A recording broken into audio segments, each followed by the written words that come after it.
তারেক রহমান দেশে ফিরে এলে তাকে হত্যা করা হতে পারে, তার জীবনহানির আশঙ্কা তীব্র হচ্ছে। কেন তীব্র হচ্ছে, কারা তাকে হত্যা করবে? প্রিয় দর্শক, এর আগে আমি আপনাদের সামনে বলেছিলাম যে আরো 6 থেকে 7 মাস আগে বিএনপির কোন শীর্ষ নেতা আমার সঙ্গে ব্যক্তিগত আলাপচারিতায় তিনি কেন দেশে ফিরছে না তার উত্তরে এমন আশঙ্কার কথাই জানিয়েছিলেন যে তাকে হত্যা করা হতে পারে। সেই বিষয়গুলো এখন আন্তর্জাতিক বিভিন্ন গণমাধ্যমে নানান পর্যায়ে আলোচনার বিষয়বস্তু হিসেবে উঠে আসছে। লন্ডনে আমাদের প্রধান উপদেষ্টা ডক্টর মোহাম্মদ ইউনূস এবং তারেক রহমানের মধ্যে যে বৈঠক অনুষ্ঠিত হলো, মোটামুটি একটা স্বাভাবিক অবস্থা পৌঁছেছে। তারেক রহমান দেশে ফিরে আসবেন, সেই জায়গা থেকে একটা কৌতূহল, উদ্দীপনা বিএনপি নেতাকর্মীদের মধ্যে কাজ করছে। আমাদের নিজস্ব বিভিন্ন গণমাধ্যমে তিনি দেশে ফিরে এসে কোথায় উঠবেন, কোন বাড়িতে থাকবেন, সেই বাড়িতে ধোয়া মোছা কাজ চলছে, প্রস্তুতি চলছে, সেখানে পুলিশি প্রহরা বসানো হয়েছে, নানান ধরনের খবর আসছে। কিন্তু আদৌ তিনি কবে ফিরবেন, আদৌ সেই বাড়িতে থাকবেন কিনা তা নিয়েও যথেষ্ট সন্দেহ রয়েছে। এখনো অনেক কিছু প্রশ্নবিদ্ধ।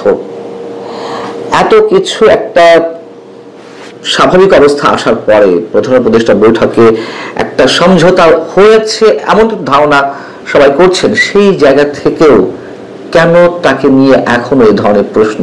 সেই জায়গা থেকে আন্তর্জাতিক গণমাধ্যম বিবিসির পক্ষ থেকে তারেক রহমানের আন্তর্জাতিক বিষয়ক উপদেষ্টা হুমায়ুন কবিরের কাছে প্রশ্ন করা হয়েছিল। তার উত্তরে তিনি যা বলছেন তা হচ্ছে, তারেক রহমানের মতো লিডারের সিকিউরিটি কনসার্ন স্বাভাবিক বিষয়।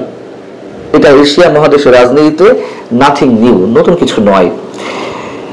Politics in the Asia Pacific আর south Asia anywhere in the world, এই ধরনের সিনিয়র পলিটিক্যাল লিডারের নিরাপত্তা ঝুঁকির বিষয় আছেই আছে। সত্য কথা, বাংলাদেশে বঙ্গবন্ধু থেকে শুরু করে সাবেক রাষ্ট্রপতি জিয়াউর রহমান, কিংবা ভারতের মহাত্মা গান্ধী, ইন্দিরা গান্ধী, রাহুল গান্ধী, শ্রীলঙ্কার প্রেমাদাসা এবং পাকিস্তান তো রয়েছেই, এগুলো অস্বাভাবিক কিছু নয়। আওয়ামী লীগের সভানেত্রী শেখ হাসিনাকেও 18 থেকে 19 বারের জন্য তাকে হত্যার উদ্দেশ্যে অনেকভাবে টার্গেট করা হয়েছিল, আক্রমণের শিকারও হয়েছেন। তার একটা বড় প্রমাণ তো 21শে আগস্ট। তো তারেক রহমানের ক্ষেত্রে হতে পারে, অস্বাভাবিক কিছু নয়। আচ্ছা, হুমায়ুন কবির বলছেন, কিন্তু কেন হবে এই মুহূর্তে, কেন এই আশঙ্কা, সেটা আমি পরে আসছি। হুমায়ুন কবির বলছেন যে ওনার আসার আগে তো একটা প্রস্তুতির বিষয় আছে।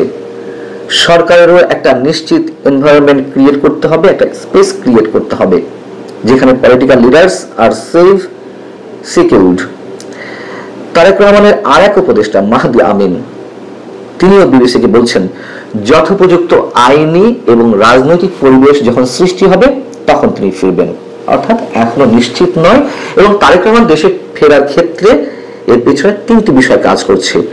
তারা দুজন যে কথাগুলো বললেন, এক হচ্ছে আইনি বিষয়, যাতে তিনি এলে আটক না হয়, না হন, তাকে কারাগারে যেতে না হয়। 2 হচ্ছে রাজনৈতিক বিষয়। রাজনৈতিক মানে কি? মানে বিএনপি কনফার্ম ইলেকশনে জিতবে, তিনি প্রধানমন্ত্রী হবেন বা নির্বাচনটা নিশ্চিত হবে, এটাই তো। তৃতীয়ত হচ্ছে তার নিরাপত্তা, জীবনহানির যে সংখ্যা সেটি। প্রশ্ন হচ্ছে যে কারা তাকে হত্যা করবে। আমার সঙ্গে যখন কথা হচ্ছিল বিএনপির কোন শীর্ষ নেতার, আরো অনেক আগে, তারা বলছিলেন যে ভারতের কথা বলছিলেন, ভারতের গোয়েন্দা সংস্থা র তাকে হত্যা করতে পারে।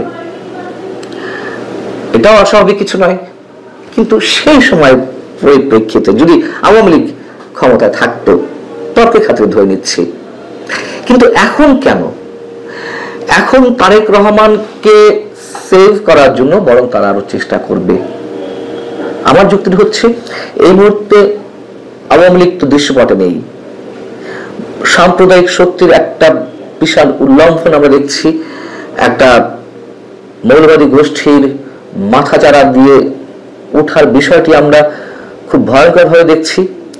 সেই জায়গায় তারেক রহমানের মতন লিডারশিপ না থাকলে জঙ্গিবাদ, সাম্প্রদায়িকতাবাদ কিংবা মৌলবাদ আরো বেশি মাথাচাড়া দিয়ে উঠতে পারে। এটা তো ভারত জানে।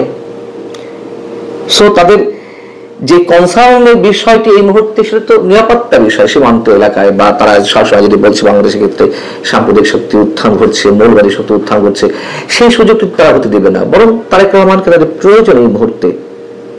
সো তাদের এই যুক্তিটি বিএনপি যে শীর্ষ নেতারা আমার সামনে বলছিলেন যে তাকে হত্যা করতে পারে, এই মুহূর্তে আমার সেটি মনে হয় না। তাহলে কি জঙ্গি গোষ্ঠী তাকে হত্যা করবে? হতে পারে, এটা হতে পারে, এটা অস্বাভাবিক কিছু নয়। তারপরেও এটি যুক্ত কিনা সে বিষয়ে পরে আসছি।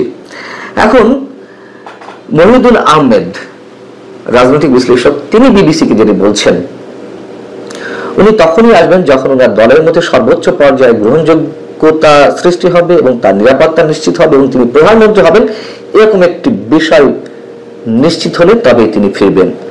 দেখা গেল একটা ইলেকশন হলো, বিএনপি ভালো করতে পারলো না বা তারেক রহমান প্রধানমন্ত্রী হতে পারলেন না, তাহলে উনি এই আরাম আয়েশের জীবন ছেড়ে আসবেন কেন, সেটা উনি হিসাব করতে পারেন। বিএনপি স্থায়ী কমিটির সদস্য আমির খসরু মাহমুদ চৌধুরী বলছেন, এই বিষয়ের সঙ্গে অর্থাৎ তারেক রহমান ফিরে আসার বিষয়ে এর সঙ্গে অনেক টেকনিক্যাল ইস্যু জড়িয়ে রয়েছে, ওইগুলো বলা যাচ্ছে না, মানে তিনি প্রকাশ করতে যাচ্ছেন না। আমাদেরকে তো সব দিক থেকে বিবেচনা করেই ওনার আসার বিষয় ঠিক করতে হবে। অনেকগুলো বিষয় থাকতে পারে এখানে, সবগুলো বিবেচনায় এনে ওনার সিদ্ধান্ত নিতে হচ্ছে। যেটা বলছিলাম, যদি এই ধরনের আশঙ্কা থাকেও, তিনটি রাজনৈতিক অনিশ্চয়তা কিংবা আইনগত অনিশ্চয়তা অথবা তার জীবন আইন সংখ্যা, তর্কের খাতিরে ধরে নিলাম যে এগুলো সবটাই রয়েছে, তারপরেও তুমি ফিরবেন না। কেন ফিরবেন না? অবশ্যই তাকে ফিরতে হবে। বাংলাদেশের এই মুহূর্তে রাজনীতির জন্য তাকে ফিরতে হবে, তার দলের জন্য তাকে ফিরতে হবে। এই অনিশ্চয়তাগুলো যদি থেকে থাকেও, তারপরেও কি কোন রাজনৈতিক দলের প্রধান দেশের বাইরে এভাবে থাকতে পারেন? নিশ্চয় না। বরং এখন আমি তর্কের খাতিরে কথা বলছিলাম যে যদি ওই ধরনের অনিশ্চয়তা থাকেও তারপর থাকতে পারেন না তিনি দেশের বাইরে। আর এখন তো তার পক্ষে দেশের উর্বর ভূমি প্রস্তুত হয়ে আছে। বিএনপির সবচেয়ে বড় জনপ্রিয়তা এই মুহূর্তে, অন্তত ইলেকশনে তাদের জয়ের সম্ভাবনা বেশি রয়েছে। সেই সব বিবেচনায় কেন তিনি ফিরবেন না? কেন এখনো পর্যন্ত সব কিছু ঠিকঠাক করেই আসবেন? এটা তো কোনো দক্ষ বা কৌশলী বা অভিজ্ঞ কোন রাজনীতিকের জন্য এমনটা হতে পারে না। হয়তো তিনি ফিরবেন, আমরা তেমনটাই আশা করতে পারি। আর যেটি বারবার বলা হচ্ছে যে সরকারের সঙ্গে একটা সমঝোতা বা সরকার একটা স্পেস ক্রিয়েট করতে হবে, তাহলে আরো বড় প্রশ্ন, লন্ডন বৈঠকে তাহলে কি হলো?